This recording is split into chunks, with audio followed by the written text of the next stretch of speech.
Merci Marie Desplechin d'avoir accepté de venir nous rejoindre dans les locaux de Maison des Langues Merci en à tant vous. que directrice de la collection L'Archipel littéraire. Je suis vraiment très touchée, très heureuse de vous recevoir.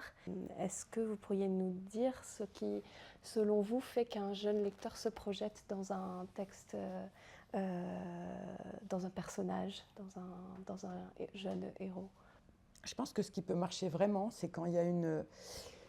C'est pas une recette infaillible, mais quand il y a une forme de sincérité absolue de l'auteur. Et par exemple, je pensais, puisqu'on parlait tout à l'heure quand je suis arrivée ici, de Mario de Muraille, je pensais à la série Sauveur et Fils, qui a un succès absolu, enfin, énorme sur tous les publics, et que moi j'ai vu marcher chez moi sur des gens qui ne lisent jamais un livre. C'est-à-dire qui n'ont pas l'expérience et qui peuvent lire les 7 tomes de Sauveur et Fils et être super déprimés qu'il n'y en ait pas un huitième. Mais je pense que là où est le génie dans Sauveur et Fils, c'est qu'il y a Mario de Muraille. C'est-à-dire, il y a ce qui préoccupe Mario de Muraille, il y a ce dont rêve Mario de Muraille, il y a les influences. C'est-à-dire que si on la connaît un petit peu, enfin, si on la connaît parce qu'on a lu ses autres livres, on la reconnaît. Et c'est dans cette forme de sincérité mêlée à cette forme d'habileté que les gens peuvent rentrer, en fait, que c'est une lecture qui est différente des autres. C'est pas fabriqué. C'est pas un produit. C'est pas un produit fabriqué. C'est cette chose mystérieuse où quelqu'un donne quelque chose d'absolument personnel et qui rencontre du coup les gens qui le lisent. Et moi je pense que moi j'ai eu l'occasion de me poser la question pour un livre comme Verte, l'histoire d'une petite fille qui grandit dans une famille de sorcières et qui, malgré, voilà, n'est pas d'accord et pourtant elle va devenir sorcière. Et les gosses me disent « Ah, j'adore ce livre, j'adore les histoires de sorcières. » Et pourquoi ils adorent ce livre? Parce que j'ai écrit ce livre quand ma fille avait 10 ans. Et donc c'est la position, c'est la mère, la fille, la grand-mère. Comment ça se fait que quand on grandit, en fait, ce soit si violent? Je pense que je l'écris, enfin, je me rends compte de ce que j'écris à ce moment-là, parce que ma fille a 10 ans, et parce que je me souviens que j'ai eu 10 ans, et le moment où ça bascule. Et, euh, et je pense que c'est ça que les gens aiment sincèrement, mais ils ne savent pas que c'est ça qu'ils aiment. Mais si ce livre marche, à la différence de 12 000 autres livres de sorcières qui sont techniquement meilleurs, c'est parce que, c'est pas malgré moi, mais sans y penser, j'y mets une expérience qui est une expérience intime, absolument sincère. Je crois que tous les bons bouquins reflètent, je pense que les grands bouquins de Roald Dahl reflètent Roald Dahl, par exemple.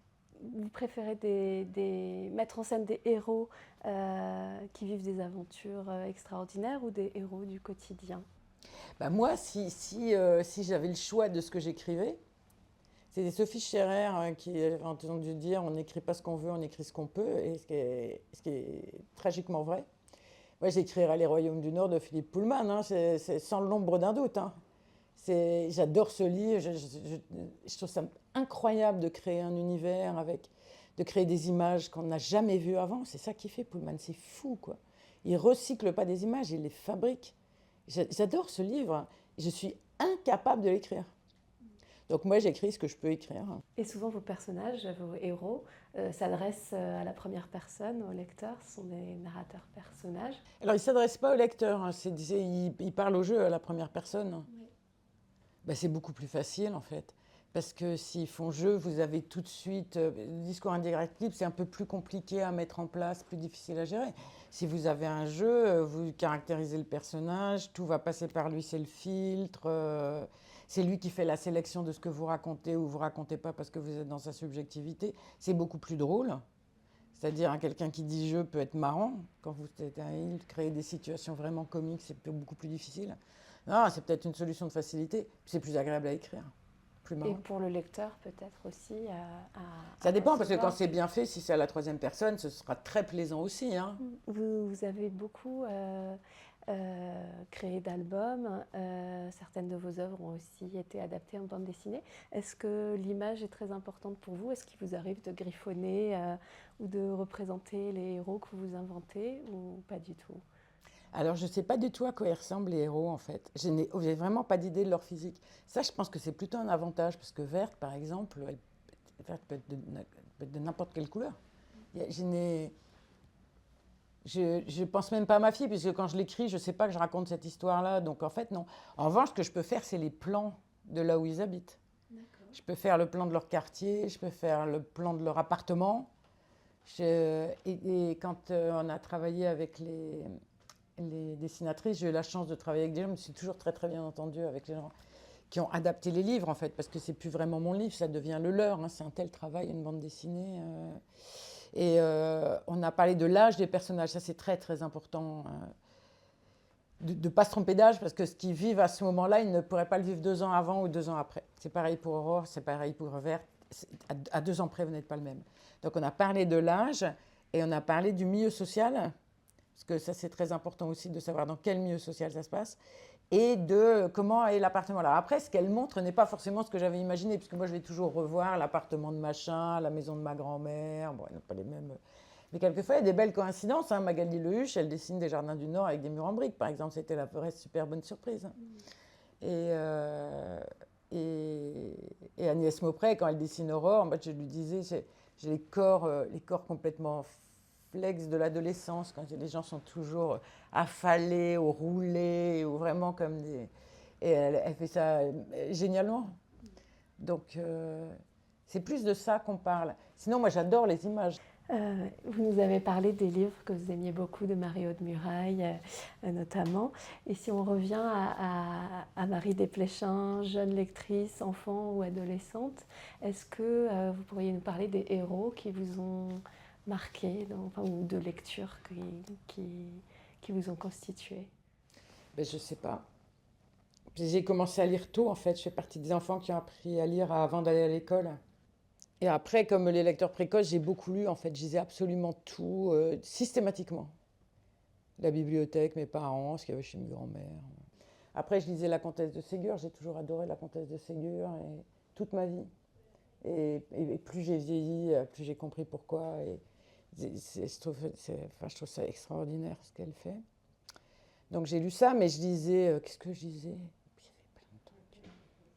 J'aimais bien les classiques abrégés aussi dans la collection, parce qu'on dit qu'il n'y avait pas de littérature pour enfants avant, ce qui prouve que le souvenir s'efface quand même très vite. Parce qu'il y avait plein de choses, il y avait la bibliothèque verte, la rose, la rouge et or, la blanche, enfin un nombre de bibliothèques qui est incroyable.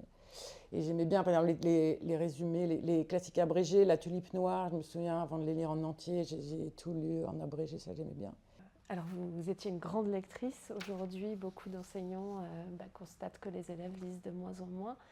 Quels conseils vous pourriez leur donner pour susciter l'envie de lire chez les jeunes lecteurs? Ben, j'en sais rien. S'ils ont des conseils à me donner, je suis preneuse aussi. Il y a une classe, je demande qu'est-ce que vous lisez? Alors rien. La prof me regarde d'un air consterné, effectivement. Mais après, si vous creusez, c'est pas vrai. Les garçons, ils lisent des mangas.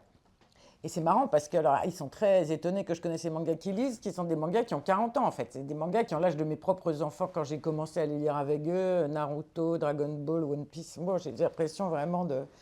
Donc déjà, on peut parler de ça. Et après, l'histoire du manga n'est pas n'importe quelle histoire. Hein. On peut remonter, on remonte au japonais au XVIIe siècle, et on peut même parler des enluminures, où c'est des bandes dessinées, où ça ressemble.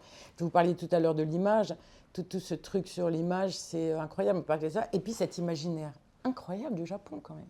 C'est un imaginaire, enfin moi quand je l'ai découvert, et aussi dans la littérature japonaise, et puis aussi quand sont arrivés les grands films d'animation, il y a un pas de côté par rapport à notre imaginaire qui est surexcitant. Il y a tous les films de Miyazaki derrière. Les gosses, ils ne regardent plus de films, hein. Ils ont du mal à regarder au-dessus de 20 secondes. Donc c'est aussi une éducation. Et il n'y a pas que le livre, en fait. C'est l'éducation au temps qu'il faudra arriver à faire. Et peut-être dedans, on ferait rentrer le livre. Et donc, cette curiosité des garçons pour les mangas, je me disais, si j'étais enseignant, en fait, j'essaierais, je ne dis pas que c'est possible, hein, parce que ce n'est pas moi qui suis au front, mais moi, j'essaierais de partir de ça, aussi parce que ça m'intéresse. C'est-à-dire, je ne parlerai pas d'une chose qui ne m'intéresse pas.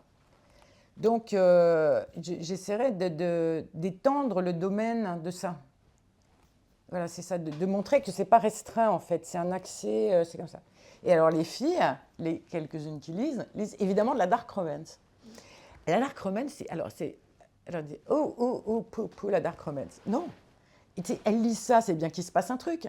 Et en fait, tant que des gens arrivent à fabriquer du sens à partir de symboles, d'encre sur du papier, déjà on peut dire youpi, on est content. Je pense aux romans gothiques, je pense aux Odes de Hurlevent. On n'est pas obligé de lire les Odes de Hurlevent en entier, mais en fait, on peut s'intéresser à un tas de trucs à partir de ça, et ce qui s'écrit aujourd'hui aussi. Et il y a, alors j'en parlais avec mon fils qui regarde un tas de chaînes YouTube qui sont très intéressantes. Et donc, il y a une chaîne qui s'appelle ContraPoint, et c'est une fille qui analyse, et elle analyse Twilight. Et elle explique pourquoi Twilight, c'est pas mal, et ce que c'est que la soumission de l'héroïne aux vampires dans Twilight. Je vous jure, c'est brillant, c'est brillant. Et en fait, c'est pareil, si vous commencez à vous intéresser à ce qui se passe dedans, de quel héritage historique ça vient, puisque en fait, cette histoire de l'oppression des femmes et de à quoi correspond cette soumission, c'est juste hyper intéressant, ça traverse toute la littérature, toute la peinture, tout. Alors, peut-être je me servirai, j'essaierai, parce que je ne dis pas encore une fois que c'est gagnant, mais franchement, j'essaierai de me servir de ça. À partir de ce que les élèves connaissent. Ouais, parce qu'ils n'ont pas rien. Travailler ensemble à partir de trouver le matériau commun, en fait. Même pour moi, ce serait intéressant, en tout cas. Je ne sais pas pour eux, mais moi, je trouverais ça super intéressant. Merci infiniment, Marie. Je vous en prie, merci à vous, merci de votre patience. Rejoindre. C'était un vrai plaisir, un vrai honneur de vous recevoir.